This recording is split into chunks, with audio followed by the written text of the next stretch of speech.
Good evening, everyone. Good evening, and thank you for joining us for Let's Talk. This is the first of a series of quarterly panel discussions hosted by Sagicor, specifically for the Eastern Caribbean markets. The impetus behind these webinars is to have engaging and educational conversations on financial matters, which would be of interest to everyone regardless of age, financial status, or the state of your personal financial portfolios. Now, we began hosting these webinars last year, and based on the success and interest, we expanded across our other Caribbean markets. For each webinar, our objective is to source guests who are based in the countries in which we are engaging, so that the discussion is specifically geared to the issues from your perspective. At this evening's panel discussion, we will be talking about pension and retirement planning and explore the question, are you underpensioned? My name is Shilon Leon, or as we say in St. Lucia, Shilon Leon. I will be your moderator for this evening's discussion. I am the sales manager for Sagicor Life in St. Lucia, and I can safely say that we spend a lot of our time working with people, educating each other about the importance of pension planning. So I'm really looking forward to this discussion. We've set about 45 minutes for in-depth discourse, and we will give you an opportunity, our viewers and possible listeners, about 15 minutes so you can ask some questions. Now, questions can be posted to the panel via the chat feature, and as always, we ask that you be respectful when posing your questions or comments. So let's move straight into it, shall we? It is my pleasure to introduce this evening's panel, which will represent a cross-section of Sagicor expertise and independent subject matter experts, as well as interested members of the public whose curiosity moves the conversation along. These are individuals who, for various reasons, want to know and understand more about this very important topic. First, I wish to introduce the Sagicor reps. The first one, Mr. Stephen Robinson, Vice President, Strategic Project. Mr. Michael Miller, Head of Wealth Management. And Ms. Donna Gibbs, Client Relations Manager with the Sagicor Pensions Division. Now, first, let me just tell you a little bit about each of them. Prior to Stephen's current appointment as VP Strategic Projects, he served as Vice President Pensions, during which he worked with clients in Barbados, Belize, the Dutch Caribbean, and the Eastern Caribbean.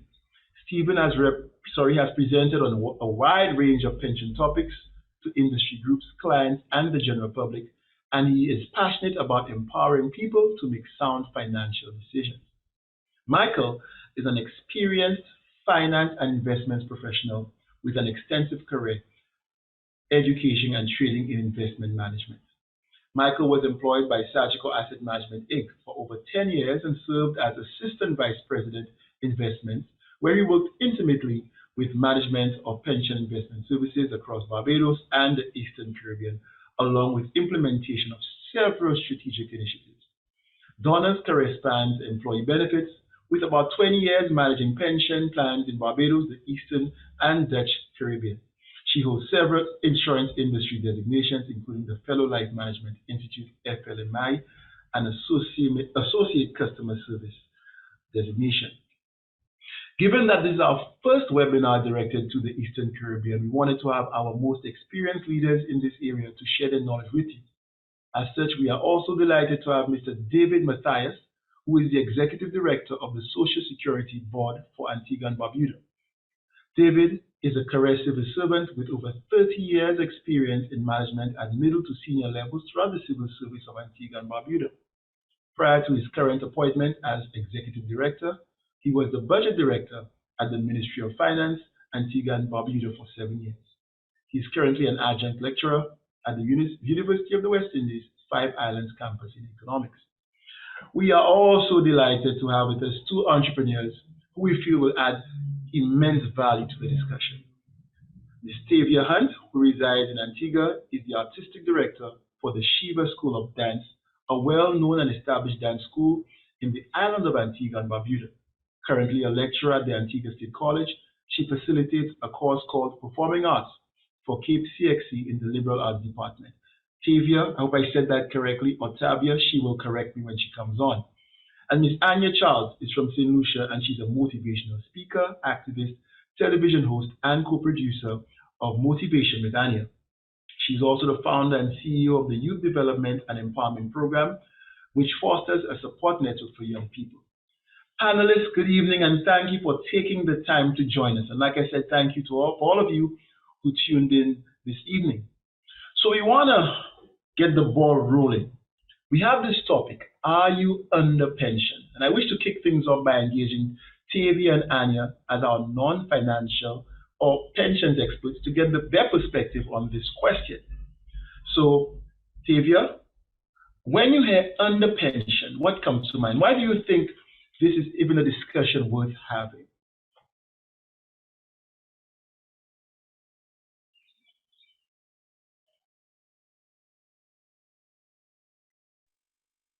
Hello? Hello? Hi, can you hear me? Yes, I'm we having a can. little problem getting my camera on. When I think of being underpensioned, I think of myself not being particularly prepared Mm. for when I get older, because when you're under anything, it means you're not at your maximum. So that is what comes to mind, really. Okay, okay. I like that. Under. I like your concept of under. Being under something means you're being You're disadvantaged. not on top of it. That is correct. And that makes a lot of sense. I like that. Anya, what about you? Same question. When I hear under pension, I actually think of not having sufficient funds to sustain my lifestyle. So for me, I feel like being under pension, it is basically that not having enough to sustain the lifestyle that I'm currently having whilst I'm working. And I know you asked the reason why I think the discussion is important. For me, I believe the discussion is worth having to bring awareness to people. Based on my research, less than 35% of companies in St. Lucia even offer pension plan. So for me, I feel like majority of our people are actually under pension. We need to do a much better job at marketing and educating our people on the importance of pension plans and the benefits.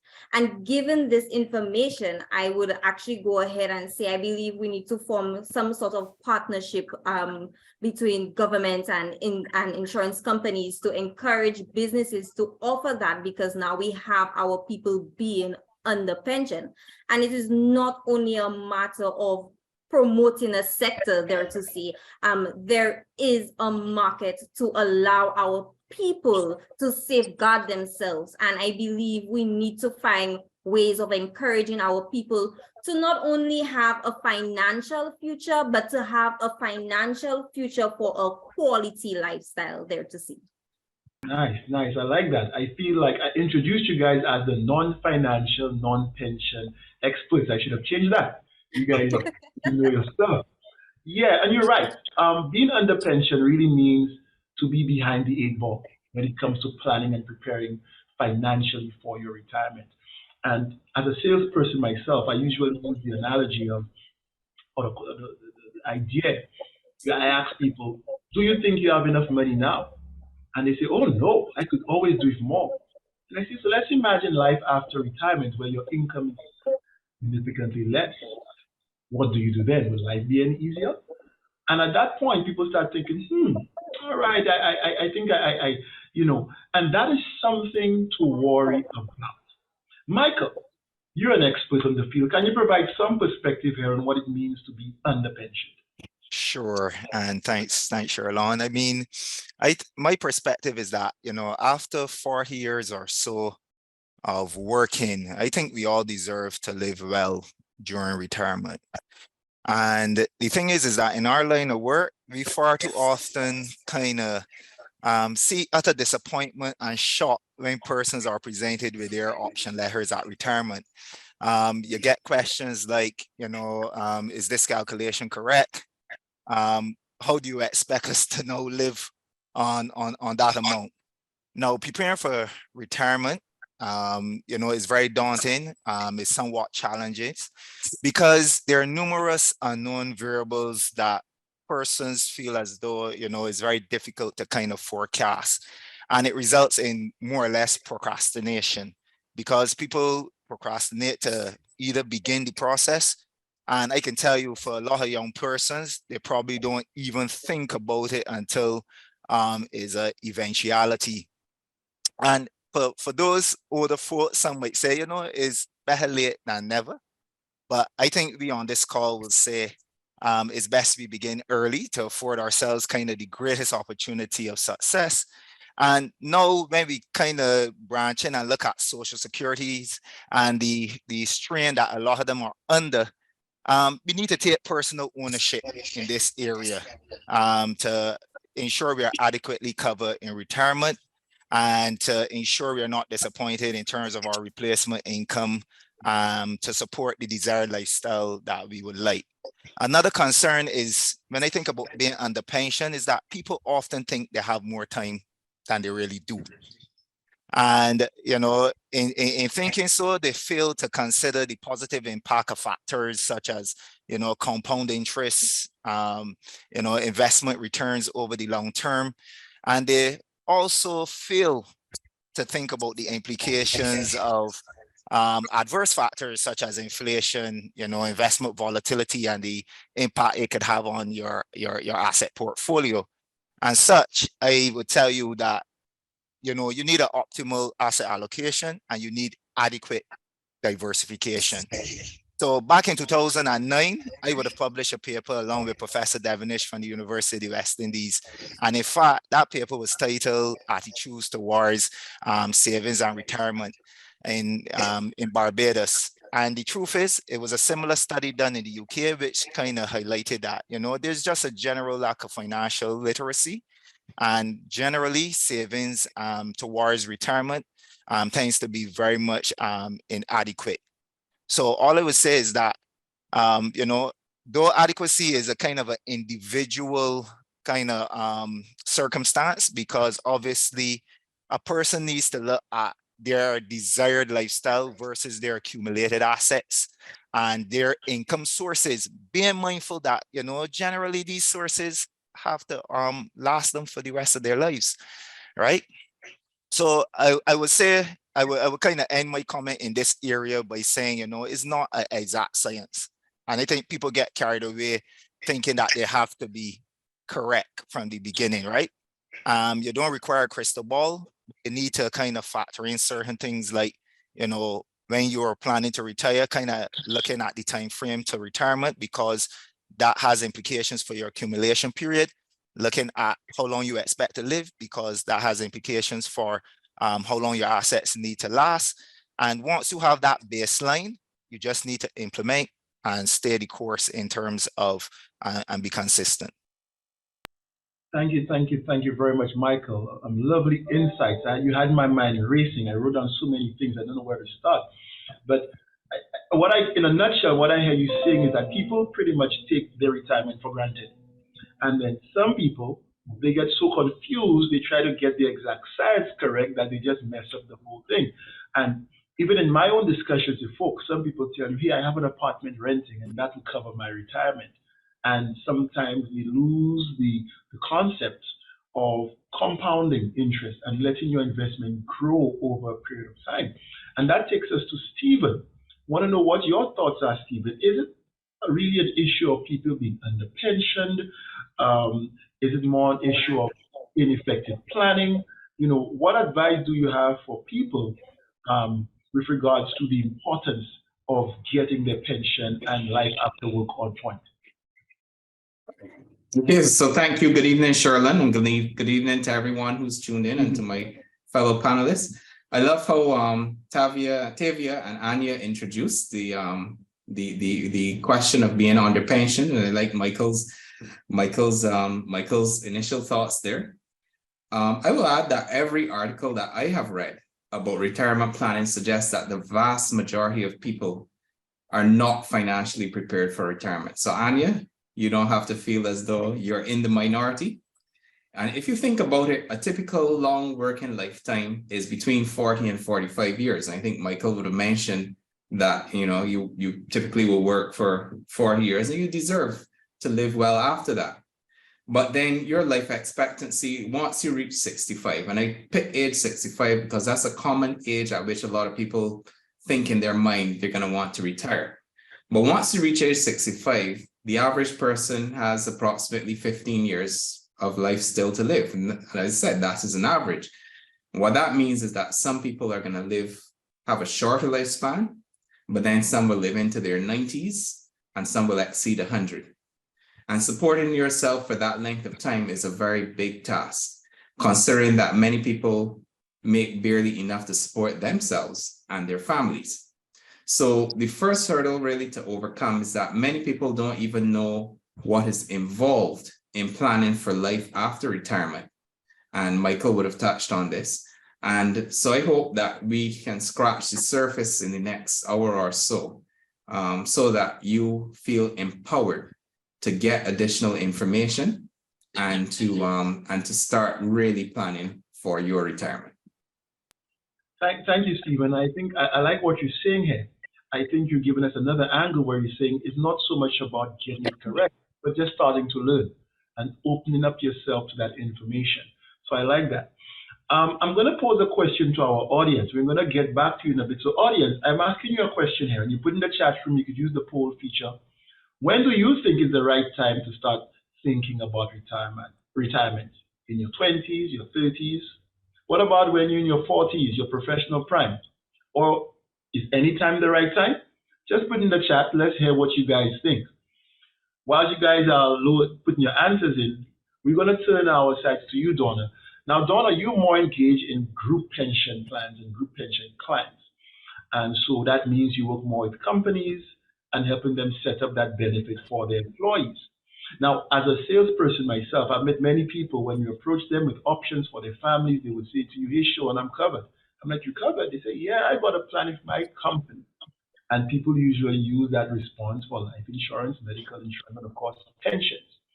My question to you is, if someone is covered with their company, Donna, would you say that there's any need for them to get a personal plan or anything to supplement what they already have with their current employer?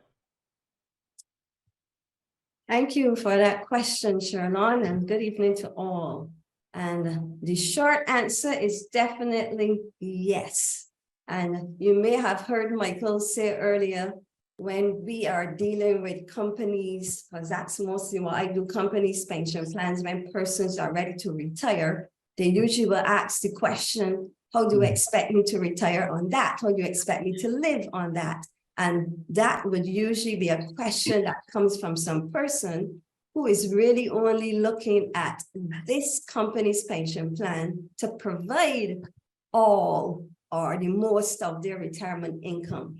And that will generally not happen. So when we talk to clients, the individual plan members, we will always tell them, this is a supplemental income. It's not all of your retirement income. It's not your salary that you're getting. So the answer is yes. And I would encourage employees that are part of companies' pension plans to find out, because they just need to ask sufficient questions of the right persons, whoever, so that they know what, if they stay until retirement age with that company, what percentage of their final income will this pension plan provide, so that it takes away that unknown element and that surprise element at the end of the day.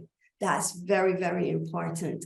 And if I may add too, in addition to that, because Anya mentioned that there are less than 35% of companies in her jurisdiction that have pension plans. But even when companies provide pension plans, you will find that employees choose not to be a part of these plans. And that certainly is something that is not working for them.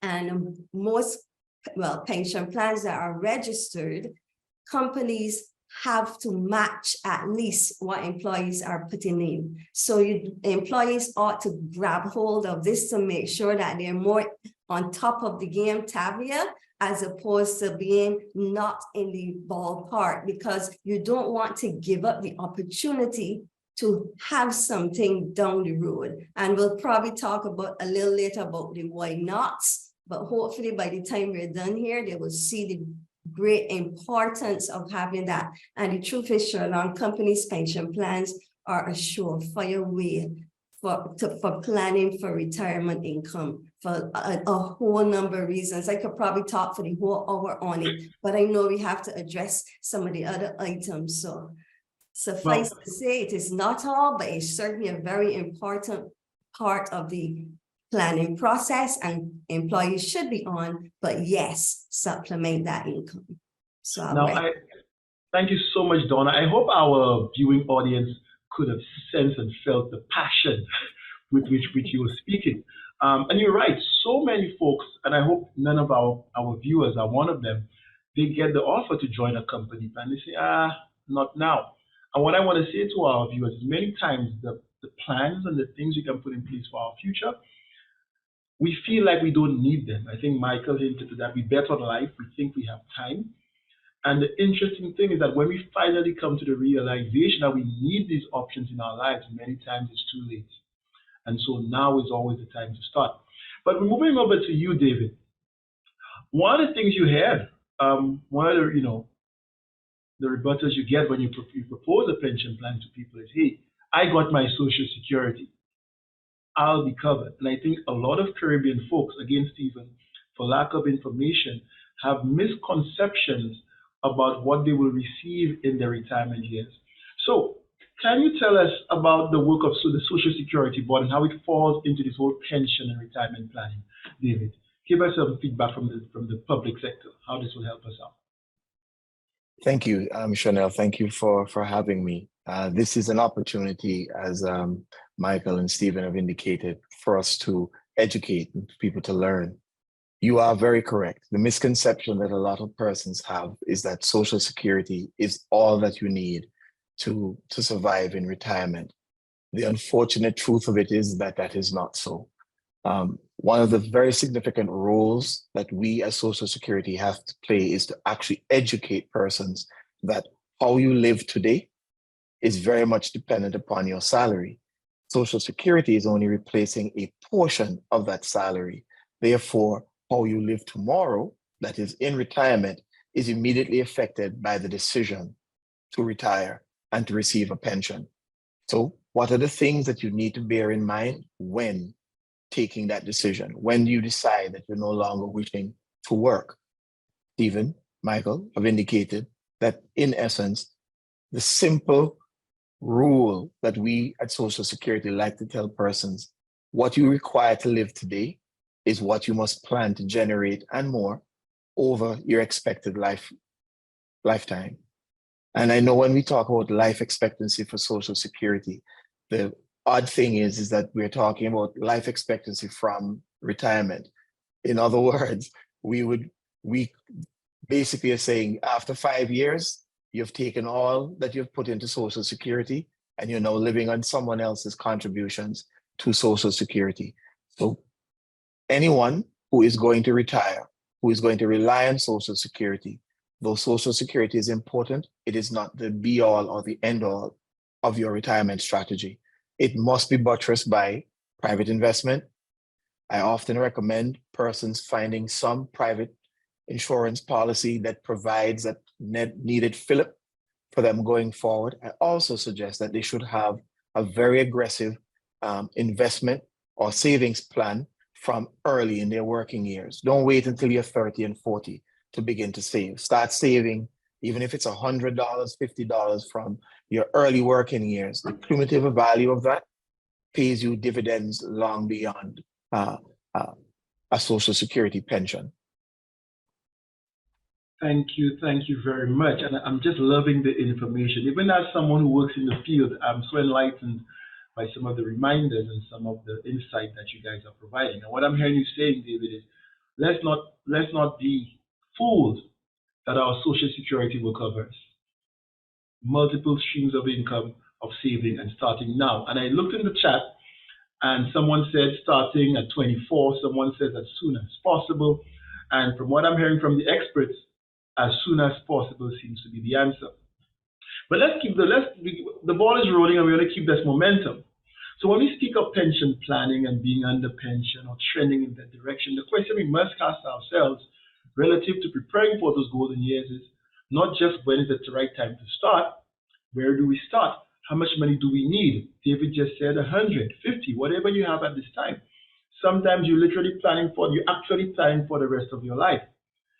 Question is it even possible to calculate what that figure should look like? And what factors do we, and again, it was mentioned earlier, do we think of inflation, the economy? And so, Stephen, I want you to help out someone who's trying to make all this information practical. They're trying to put together a plan, and they want to know what's the ballpark figure. We all work in different salaries. Is there a magic percentage that we should aim for? What is your advice to someone trying to put together some sort of practical plan for their retirement on their pension? Right. Shirley, that's a very good question that many people ask. So the audience is spot on. You start planning as soon as you get your first paycheck. My recommendation is that you save or invest as much as you can in those early years, because those early investments can compound over your 40 or 45-year working lifetime. And I'll give you some numeric examples here. So if you put $1,000, just $1,000 into an investment, and I'm making some assumptions here, and as soon as it earns 6% over a 40-year period, that will accumulate to over $10,000 in that 40 years. Now let's take that a step further, and let's put in $1,200 a year, which is about $100 a month. And we heard, that $100 figure thrown out earlier. At the end of 40 years, you might be surprised, but you would have over $190,000 just by putting in $100 every single month. Now, a rule of thumb that we tend to use is that if you want to replace about 2/3 of your salary as a pension, starting at age 65, you need to be investing about 15% of your gross salary every month. Now, in an inflationary environment, you need to manage risk. And Michael will be able to speak more about equity investments, which in my view are the most effective hedge against inflation. And you in a lot of cases, you need you will need professional assistance to guide you towards how do you make the most of what's the most effective investment strategy. How do you allocate your funds to the various types of investments? But then there's always things that can happen. So we just came through a pandemic. We're in the midst of a war that's happening in Ukraine, and that's having a lot of effects internationally. Now, when something like that happens just before you retire, or even while you're retired, there isn't really anything that you can put in your plan that will hedge against something like that happening. But, and Shirley, you talked about it, the best advice I can give here is that you have multiple sources of income to rely on. So that person that has a set of apartments or even one apartment that they're getting the rental income from, that's one source. And then you may have other sources of income. You may have your Social Security. You may have your corporate pension plan that's providing funds. You may have personal savings and so on. So the idea is that if one source doesn't produce what you are expecting or what you're hoping for, there are other sources that you can rely on. And I'll stop there in terms of my response. Thank you so much for that. And Michael, in your discussion with clients and others, what perspectives or insight would you like to share on this particular point? Yes, sure. I mean, from the perspective, and I think Stephen covered it quite well. Obviously, you need to start to put aside from the point in time that you start to receive an income. But what I would say is that you want to kind of have a process in place whereby you establish a plan that is aligned with your retirement goals and objectives. And you want to be able to match those goals and objectives relative to the total assets and the level of income that you're seeking, that you anticipate you will have, and kind of look at the gap, do a gap analysis, and then strive to narrow that gap as much as possible, if not possibly fill that gap. So when I meet with clients, we often look at a total portfolio perspective.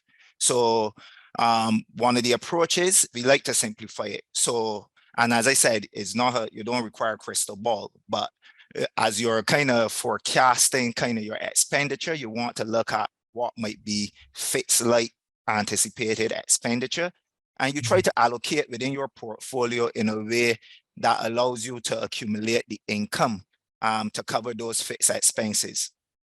So the way we kind of look at this is a mixture of income producing investments. We look at investment grade bonds. We kind of look at fundamentally solid high dividend paying stocks. We look at pref shares, and sometimes we even go with low volatility accumulation options, such as endowments. And we would have mentioned inflation and, you know, kind of investment risk versus the anticipated return. And when we kind of factor that in within the whole picture of longevity risk, and the fact that people are living longer, it means then there is a component of your portfolio that really and truly should seek to outpace inflation to ensure that you're growing your wealth in real terms. And Stephen alluded to it, but that component should be allocated across equities. And I would say to you, to manage and to diversify it adequately, you might also want to consider some element of alternative investments in there as well. But when we're looking at equities, you want positions or companies that, you know, are attractive in terms of relative valuations. You want companies that have strong market positions, you know, high return on capital. You know, cash flow is always king. So you want, you know, strong free cash flow. You know, you want to look at the management. You want to feel comfortable that the management has a vision and is going to move the company to the next level. And maybe kind of track back a bit to kind of adequate diversification. And I would say to the viewers that, look, investing involves risk, right? But one of the greatest risk mitigation tools out there and risk management tools tend to be proper diversification. And, you know, and to kind of explain diversification is not only not putting all your eggs in one basket, but I would say seeking exposure to risk factors that are dissimilar. So you want risk factors that, you know, are what we call negatively correlated, so that you benefit when one aspect or one position in your portfolio may decline, the other may increase to, you know, compensate for the overall decline. And in terms of volatility, when it comes to investing, I think persons need to understand there will always be volatility, and that is the price you pay to achieve some future payoff. So at the end of the day, though we are preaching diversification, when it comes to accumulating towards retirement, you may have to take some element of concentrated bets within the context of your overall risk tolerance. You need to be guided by your risk tolerance. So a rule of thumb, you know, we don't necessarily go above 10% allocation to any one investment. So we don't want to be over concentrated. That being said, and, you know, academically, you know, diversification kind of tops out at 20 positions in your portfolio. So, and one more fundamental point I want to leave with you on this matter is that, you know, in speaking to clients, we also encourage them not to over allocate to illiquid asset classes. People, we tend to be very heavily weighted or biased towards real estate. But the thing is that even within retirement, you don't want a position where you are unbalancedly, you know, asset rich and cash poor, because you still need, you know, at some points in time to be able to convert your assets to liquidity to adequately support your expenditure. Thank you so much, Michael. And Michael said a lot, and pretty much Stephen and Michael are just explaining to us the value of diversification, and then Michael was stressing how you diversify. And it's not just to put your eggs in different baskets, but if all the baskets are similar and if one risk could hit all your eggs, then it makes no sense. So he's saying put in assess the risk, have different type of risks, so that when one is winning, if one is failing, another is winning. And that may take sometimes you reaching out to someone, a coach, and find some financial support to guide you. Because we talk about inflation, and that means the cost of living increasing over time. And so you want to put your investments in place that can grow and survive the tide of inflation. And so there are many ways you can do that. And for some of us, you may need to get support in that aspect. For others, we can do it on our own. And he also spoke to, in the Caribbean, we love real estate. Everyone wants to rent an apartment. But then you have lots of land, lots of homes and different things of the sort, physical assets, but then you need money. And how do you pay for your bills when you go to the doctor in your old age? You can't take a piece of your veranda to the supermarket. So it's really a matter of creating opportunities for cash in hand and for assets that can stand the test of time. Now, Sherlon, just go before ahead. we go Go ahead, on, Donna. it is really key to just catch the vision, because it's good for us to say all this, but if persons aren't catching the vision in the first place that they really need to do something, and Michael keeps saying it's not an exact science, which means you need to start where you are at. So, and Stephen alluded to that as well. So, yes. So you're saying start now, stop overthinking. So the irony behind it, Donna, we call it retirement planning. You better start calling it retirement doing. Let's stop planning and start doing. And as you get into the activity, you get to learn and develop. And the earlier you start, the more learning for you. Man, there's so many things I want to ask Annie and Tavia as business people and to comment a little bit on streams of income. I want to ask David. Let me go to David. I'll come to you guys. Okay, David, quick one for you. There are some folks who are very conservative. All this risk talk, diversification talk, it's scary. And for some people who make a decent salary, they figure, listen, I've contributed so much money to the government. I think I'm one of the few people who can solely rely on my Social Security. What are your thoughts on people who think like that? Are there limitations to Social Security in our Caribbean context? There are very many limitations, and they do need to change that mode of thinking. I repeat, retirement means that you still have to live. The things that you have to expend on today are the very same things that you're going to have to spend on when you are in retirement. So if you have food, clothing, shelter, and of course, we all want to be interested in our well-being, so our health becomes very important.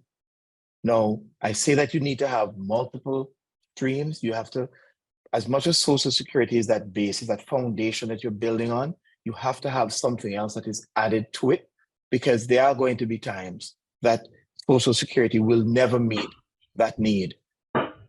I like to look at things and think of them in this way. In my grandfather's time, our minimum pension, $350 in Antigua per month, was sufficient, because their way of living, they were very much dependent on what they grew, the things that they had to hand for themselves. Can $350 aid me today? The answer to that is no. My grandfather didn't have a car. He had his house. He had his plot of land that he grew his vegetables. He had his animals that he kept. I have none of those things. I have a car, I have a mortgage. I have responsibilities where it almost seems as though expenses are greater than income. Now flip that to where I'm now on pension, where I'm receiving only 50% of my Social Security income. That is the contribution that I made to Social Security. That's only 50%, which means that even if I'm working for $10,000 today, the maximum pension I'm going to receive from Antigua is $3,250. Will that allow me to do the things that I was doing on $10,000 per month? No. Therefore, my planning has to be different. I have to know $3,250. How do I make up the remaining $6,500? How do I make up the remaining and more in order to have that quality of life that I'm thinking about? Now, Michael and Stephen have spoken about inflation. Inflation is something that no pension system can adequately factor in. Even if you use the weighted average of the best 3 years of your spend, there's could be 1 year where there is so significant inflationary pressure that it completely eradicates your purchasing power. You're not able to buy even the things that you were accustomed to buying 2-3 years ago. The simple reality is your plan has to be simple. It has to be that you're making a decision. How do I adequately continue to feed, clothe, shelter, and take care of my medical expenses? If we're seriously asking that question, the answer can only be Social Security, investment, savings. Okay. Short answer. So what I'm hearing from you, David, is for anyone out there thinking, listen, I can rely on any one source of retirement doing. We ain't saying planning anymore. We're doing it right now. You're fooled. You're misguided. You need to have multiple sources. And I go over to Anya and Tavia at this time. You know, as an advisor, as an insurance person, I speak to people all the time. And particularly entrepreneurs always seem to have it figured out. They figure, I got it covered. I got income. I got money in the bank. As entrepreneurs, what is your experience with regards to multiple streams of income? And even as the discussion is ongoing, how is that playing on your mind with regards to retirement planning? Do you feel comfortable that as an entrepreneur, listen, I have enough going on, I'm liquid enough, I will be all right? What are your thoughts? Let's go over to Tavia, and then Anya, you chime in right after. Okay, thank you, everyone.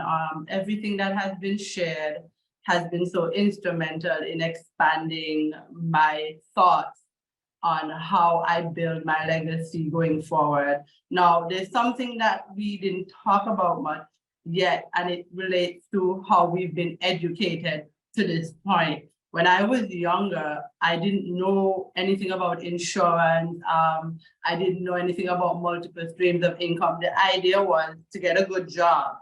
And so in getting a good job, you, the citizen, places the responsibility on the government or the institution that you would have slaved for to ensure that you have a life when you retire. And what it is that I'm hearing from David and Stephen and Michael and yourself and Donna is that you are a fool if you're going to think that, because like you all rightfully say, when you get older, your needs don't change. And as a result, it actually takes the responsibility out of the hands of any institution and places it in your hands to build the future that you want. So as a young entrepreneur, when I was in my 20s, I had even no clue what a checking account was. Our idea is we make this money and we use this money, and then we make it again and we use it some more. Now, if I had this information when I was 24, I would have been a wealthy woman. Now I could retire now at this age. So I'm catching up really late, so I feel badly about that. However, what I also realize is that for myself as a creative and other persons who have to use their mind and their bodies to generate income, having a pension plan under the banner of a good insurance policy is actually your ticket to some level of freedom and a greater flexibility as you age, because there's no way the minimum salary that we're earning monthly if you work for the government, most of us are government workers as our main job, and then or whatever our small businesses or side hustle, but that's where sometimes we generate more money when our side hustle to supplement the minimum wage that we work for. So as a business owner, my thought pattern now is that my creative business that generates money through my passion is actually where I have to set up this structure and do all of the things that you've explained to ensure that my retirement plan becomes my business now. So I have to switch it. It can't be looking at what the government is going to give me and then look at the surplus. What I'm making in my small business is actually what I'm going to have to use to build my future. And this is a conversation that I'm excited to have with more young people, because when you start younger, your gains are more. And of course, you know, you talk about the lifespan. People are living longer you know, we're getting up in our 80s and looking like we're in our 60s. And if you're in a field like myself, your aging process is going to be very much slowed down because we're going to have more energy later on. So what needs to happen is that it needs to become a part of our education forum, where young people are breaking out of this idea that it's someone else's business to secure their future. And for me, that's something that's weighing heavy on my mind now. And I want to encourage more young people to start thinking out of the box. Because before you know it, $100,000 is not going to be sufficient for someone retiring maybe 15 years from now, because inflation, cost of living is going to go up. And if we have another pandemic, God forbid, you know, it's going to be a nightmare for everyone. So I am no longer thinking about what the government can do. I'm thinking more about what I can create for myself with the information that is being shared. So I feel more empowered now. And one thing I want to ask is that as a creative now, and more persons that are coming up in the industry, remember our jobs are not considered secure. So we need to know how long and how much window room do we have to say, make these different things, like, well, how much do you pay for how long? So can I say, okay, I need to really buckle down for the next 10 years and really put this percentage of my income into a policy or a savings or a bond or whatever you may want to call it. And then that will ensure that I'm okay by the time I get to 60 or 70. Because sometimes in a job like mine, if I lose my limb or I develop a terminal disease or something, then that span gets cut. So creatively, we need now to find policies that could govern what our challenges and our advantages are in the field that we have. And then we could come up with something that we could use as a structure going forward. Thank you so much. I really appreciated your insight. And I want to say to you, I like to hear that your interest has been spurred from this discussion. And there's so many things I want to say to you, but I will summarize if I go to Anya. It's important when you have these questions to reach out to coaches, financial coaches, advisors, who can hear your question and guide you to the right answer. I think the panelists have been saying it's not an exact science, but what we need to do is to get into practice immediately. And I want to recommend, I heard you say a lot of things, and I want to recommend that you get an advisor, someone you find reputable in the area, and start having the conversation with regards to, for example, how much of my current income should I be investing right now? And we're going to talk about habits in a little bit. And the team keeps mentioning this. What are your goals? What is the lifestyle you'd like to have in your latter years? And that's where the discussion is going to begin as you start putting aside and investing accordingly. Anya, do you want to chime in before we move on? So, what I want to add actually, as an entrepreneur, I look at it, and I'm going to answer this question more on a personal point. As an entrepreneur, I look at what I do as one of my own, as a child for me. So whereas I am thinking of the future, I still have to think of the now, in terms of growth and the legacy I want to leave behind with my business, and the path that I also want to create for my own kids, my two beautiful boys. And like I've said, I see myself retiring at a very early age. And the good thing about it for me is right now I'm privileged, I should say. I am young and I am in good health. And these are things I have going for me. So I believe our young people now, they need to be educated on it, because you being young and having good health, it gives you that time and that opportunity to go out and accumulate as much as possible. And this is why pension plans are so important, because so many unforeseen circumstances will come around, like everybody else was saying, medicals, price increase. And I do not want a situation for myself where I have my 3 babies, as in my business itself, and my 2 actual living human beings.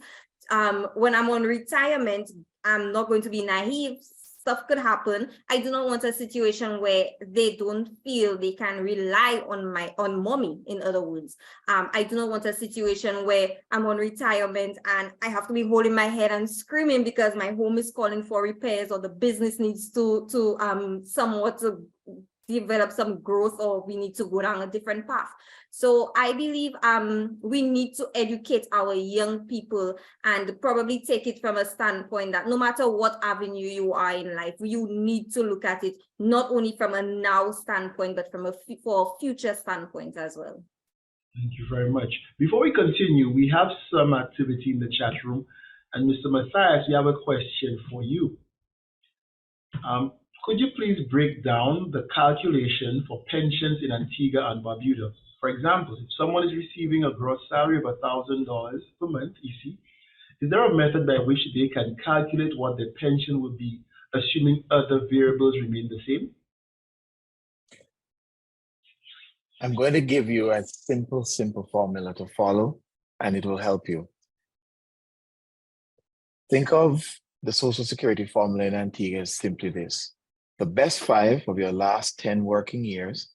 This, of course, assumes that your last 10 years is where you're going to be earning the largest single period in which you're going to be earning your largest salary or wage. You take the best 5 of that, which gives you your average annual insurable earnings, right? You're then going to divide that by 12, which is going to give you that average monthly, but you have not yet determined what is the rate of replacement. The rate of replacement is for the current age in Antigua is 64, which in essence means one has to be contributing to Social Security for 14 years, which is 700 contributions, 700 weeks contributions in order to get 25% replaced or returned to you. So that 25% is guaranteed once you have 700. For every 50 weeks contribution that you have above that 700, you get 1 additional percentum added to you to a maximum of 50%. Now, this is what becomes very important.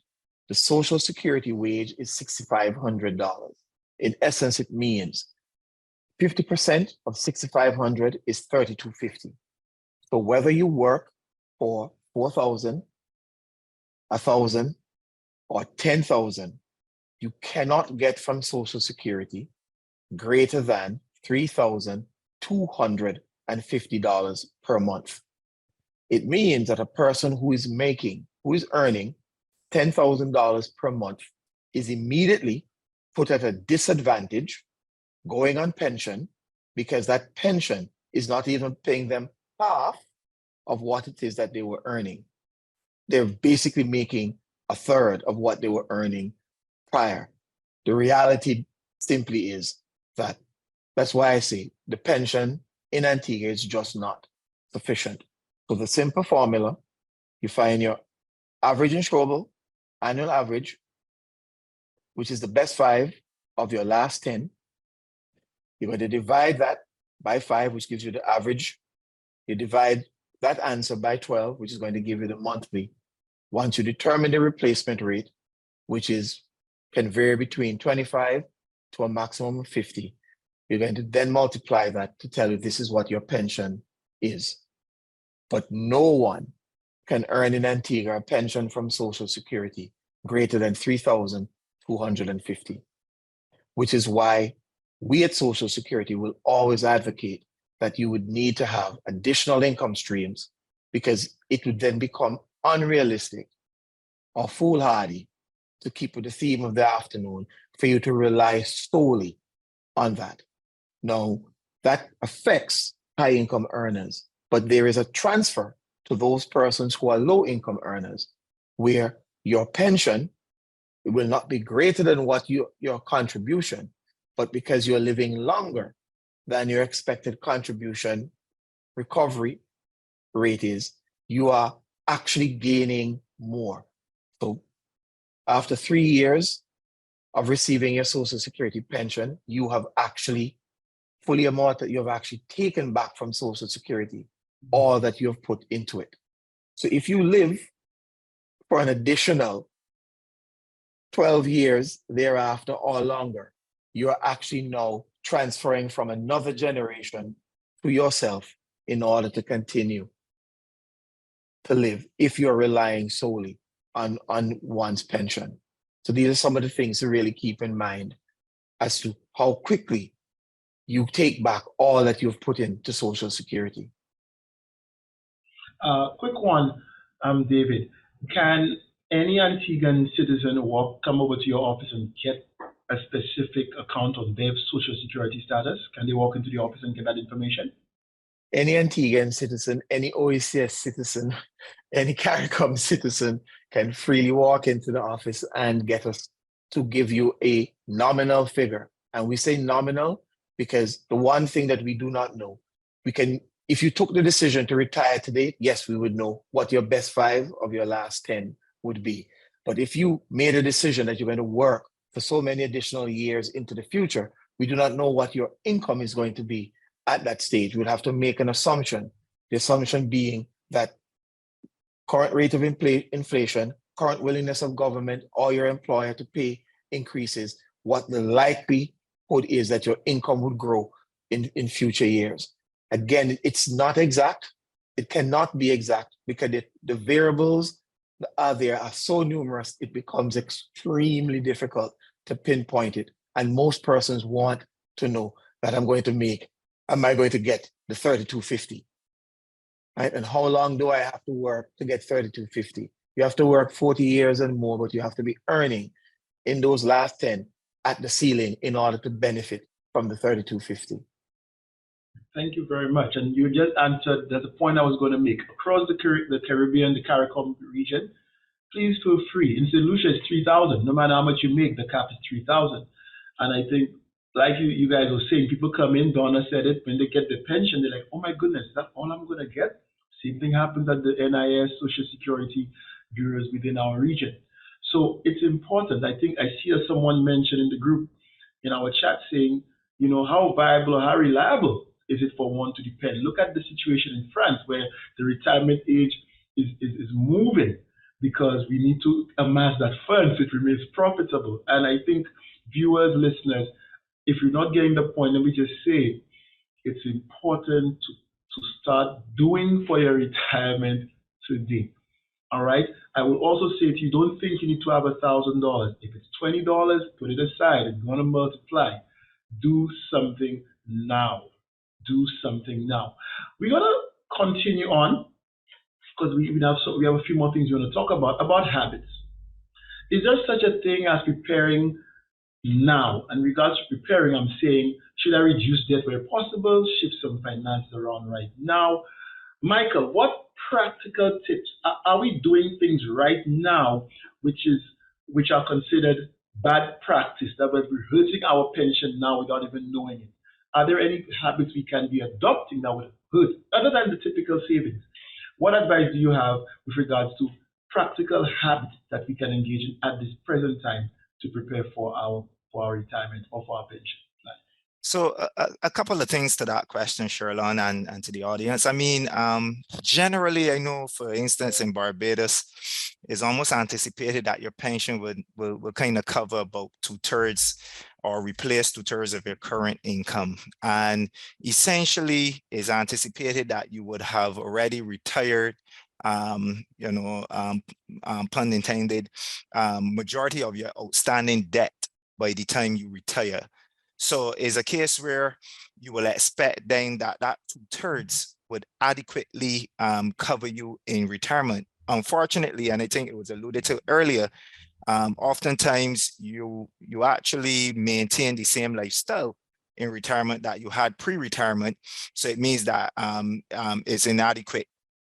Some of the measures that you can take would be, I often encourage persons, one, to almost adopt a lifestyle where you live within your means. So it's a case whereby outside of the accumulation of assets to meet your retirement threshold, one may consider scaling back in terms of, adopting more of a disciplined approach to spending and expenditure. So it means that, and I say test drive that prior to retirement. So if you're coming up to retirement within that 5-year period, 2 years, 3 years before retirement, see if possible while you're still earning at your current level, if you can live on 2/3 of what you are currently earning. Just give it a test run when it is not so critical, and see it as you have an opportunity to now invest the additional third, or put that to work during that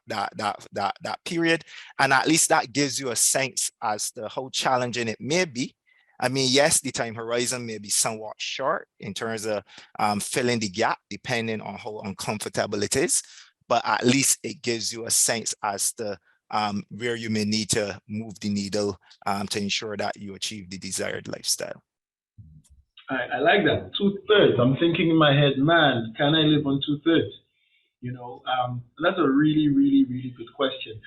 Stephen, do you want to chime in here? Is there anything with regards to habits that you think you want to add to this point? Habits. Yeah.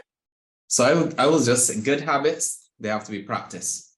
And just like how bad habits are easy to develop, if you develop good habits from early, this will serve you well. And so the biggest good habit that I can tell you, and Michael spoke about it, good financial planning starts with budgeting. Budgeting and being aware of how much you spend and what you're spending your money on. And it's important to always maintain a relationship between what you earn and what you spend so that you have that buffer. Another thing I would say is let's talk a little bit about debt. Debt is not necessarily a bad thing. For example, if you borrow to finance a project that generates revenue to cover the repayments, debt can actually be a multiplier that allows you to reach your goals faster. But if you borrow to finance consumption, this is a no, and this is a bad habit to fall into. So my word of advice here in terms of habits, keep credit card spending in check. Make sure your mortgage payments are manageable. Your car payments, make sure that they are manageable, and always try to live within your means, as Michael was saying. Those are the good habits that I would suggest, and they'll serve you in the period that leads up to retirement, and they'll serve you very well in the period of retirement when your income is essentially going to be fixed. Thank you very much. So budgeting is important, and a lot of us don't have a very detailed or clear idea of our expenditure. We save that for businesses, and for our personal finances, we just spend and we figure, we'll make it happen. Even from my standpoint, when I speak to my clients, we talk about homes, what's the major, investment that as Caribbean people we engage in, and I very humbly propose to potential clients and clients alike. When you're thinking about getting that mortgage, is your home too big? We plan for the kids, and we have rooms for the kids, and the kids leave at 18 and don't return. And then we have spare rooms, and mortgages for rooms, and we build many stories. And then when we get older, we live downstairs and we never go upstairs because we can't walk, our backs are hurting, And for us in the Caribbean, homes are such a big thing. And I normally encourage people, live within your means, guys. Let's try. I know the consumerism is out there. We all want the latest iPhone. We all want the latest cars. But I like the concept, Michael. Very practical. Try the 2/3. Let's see what we can do. And of course, Stephen, a budget. David, I see you want to chime in? Yes, I did. Really, it was to say simply this. I think one of the major challenges we have as Caribbean people, we don't like to change and we don't like to make adjustments. And the simple reality is that life is about that one constant. It's going to change. So just hearing you speak about, we build these big homes, but the kids move away.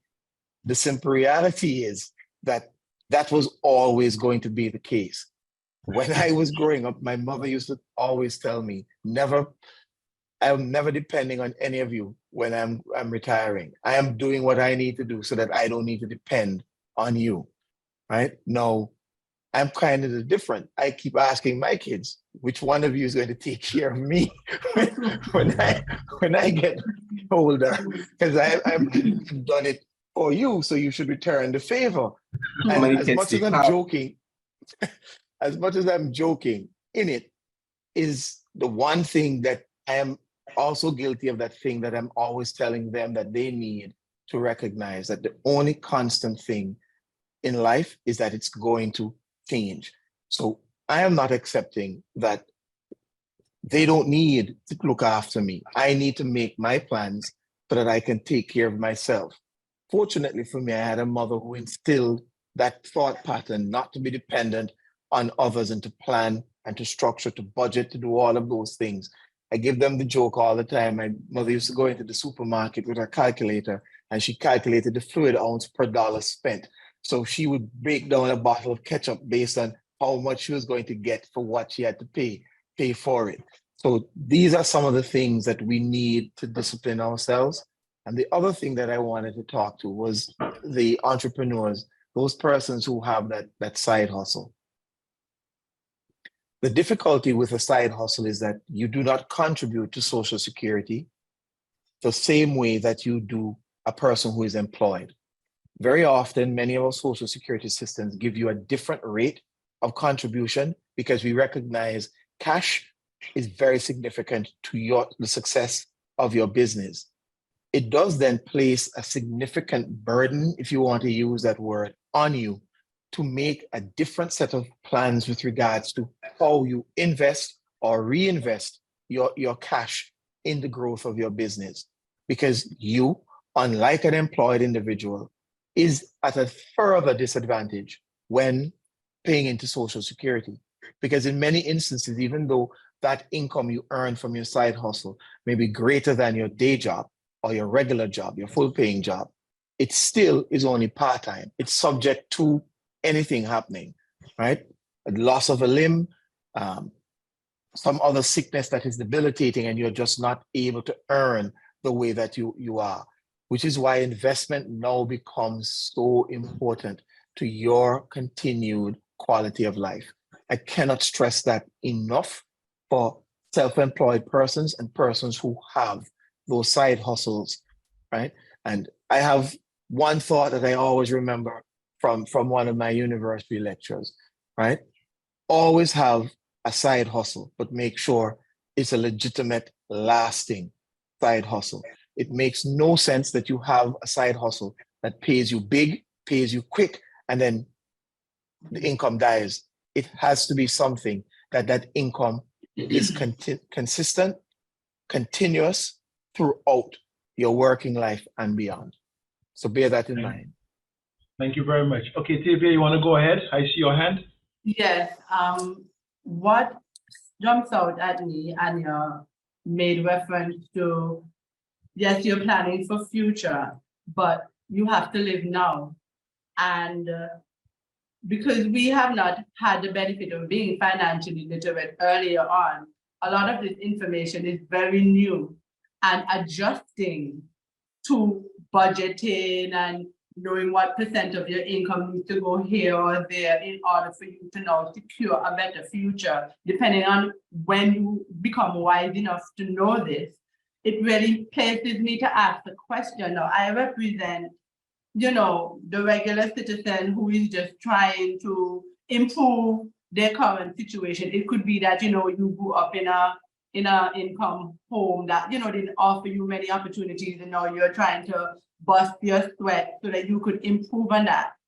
It would not be attractive either if a young person or a middle-aged person has to constantly be denying themselves opportunities to do things that are fulfilling now, to plan for when you're 70, because I don't even know if I'm going to live that long. And that's the question I would ask myself.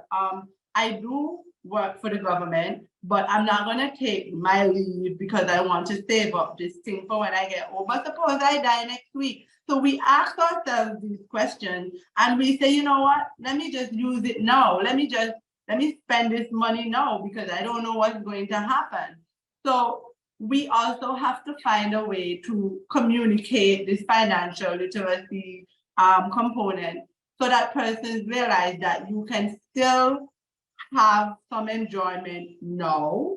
You can still take some trips now. You don't have to stop going to a party, you don't have to stop, maybe not buy yourself something really satisfying because you work so hard. It would pain me in my side hustle that I'm doing all this extra work to improve my standard of living, and all of it is being put towards me in years that I don't know if I'm going to meet. And so how do you mitigate that concern, especially for the person who's an entrepreneur, which means now they don't have another income? That is the main hustle, but you, the individual now, is the energy that pushes the business. And as David said, you could lose a limb, anything could happen. How can somebody stepping into a pension plan with an insurance company or even contribution to Social Security, how can we set ourselves up to have a better balance? Because either which way, people are going to want to still live now and have things now while we prepare for future security. Donna, looks like you want to take on this question. It is interesting that Tavia said that, because that's the same question we get asked. And if you realize, the question is asked at the beginning of the retirement when persons are really young, because they usually have the smaller salaries, and they're asking, how can I start when I want to live now? And so it goes back to that whole thing of catching the vision. And I always tell them, I do not want you to not live now, because you have to. You want to enjoy every stage of your life, but obviously there are trade-offs. So then it comes down to your mindset. You have to say to yourself, what if I do live? Because that's the question they ask. Who says I can live to 60, 65? But what if you do?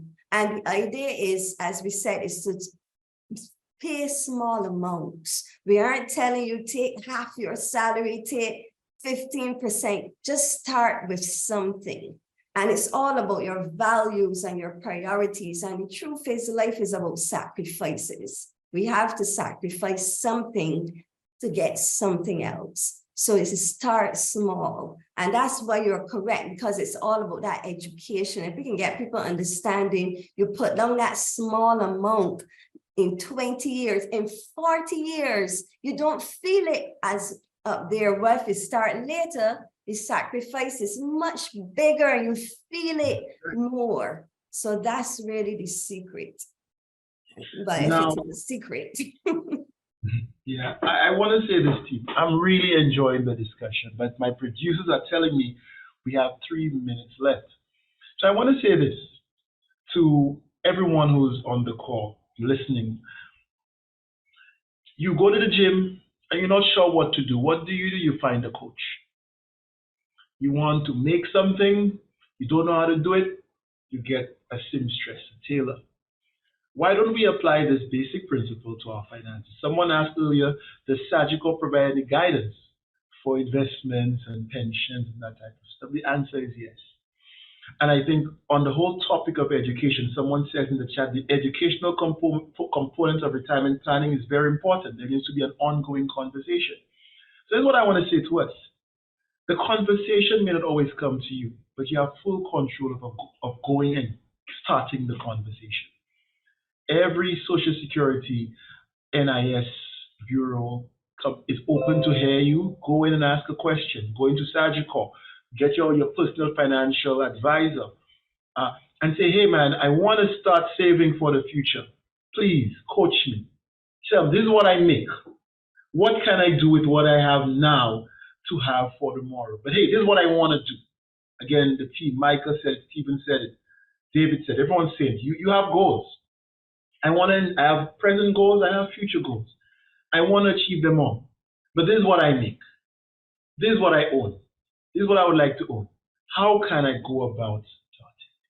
And I say to you, every little bit helps. For one person, it's $100. Another is $50. Another is $1,000. Some of us too, 10,000. I don't know. But in our region, I want to open up our minds today to coaching, to advice. Let's open up our minds to people who can provide that support. It's there, it's available. It's not an exact science. Just like at the gym, what will get you the body will not get me the body. What I eat won't work for you. It's about finding what works for your life, your situation, your family, your career, your experience, your age. And so even for me in insurance, people ask me, Shalon, how much would X cost? And I say, I need to meet you. Can I get a brochure? I say, I need to meet you. Let's have a chat. And I want to encourage everyone listening, everyone who joined this call, to find someone and ask the question. Now, before we leave, I want everyone in the chat room to, if you enjoyed the conversation and you think we should continue it, please let us know by putting that in the chat room, and we most likely continue the chat, because I see so many questions. What percentage of persons who contribute to social security die before benefiting? People wonder, boy, should I, we have someone wondering, should I even benefit? Should I even contribute?